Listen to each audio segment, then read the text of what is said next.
Suriin pa natin ang mga sumusunod na halimbawa.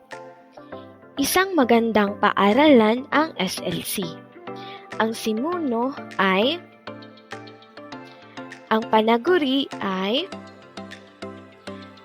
anong uri ito ayon sa ayos? Tama, nasa karaniwang ayos. Gawin nating di karaniwang ayos ang pangungusap na ito.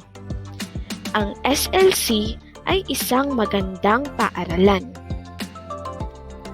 Sunod na tayo. Si Robert ay mahusay na manlalaro ng chess. Ito ay di karaniwang ayos. Sa Cagayan at Isabela, naranasan ang hagupit ng bagyo. Ito ay karaniwang ayos. Dumako na tayo sa uri ng pangungusap ayon sa gamit. Ito ay ang pasalaysay, patanong, pautos, at padamdam. Unahin natin ang pasalaysay.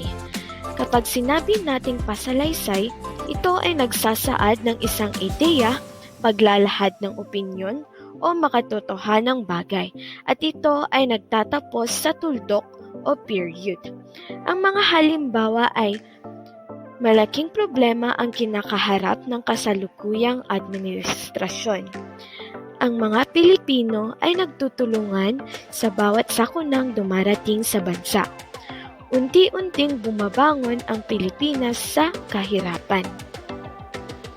Pangalawa ay ang patanong.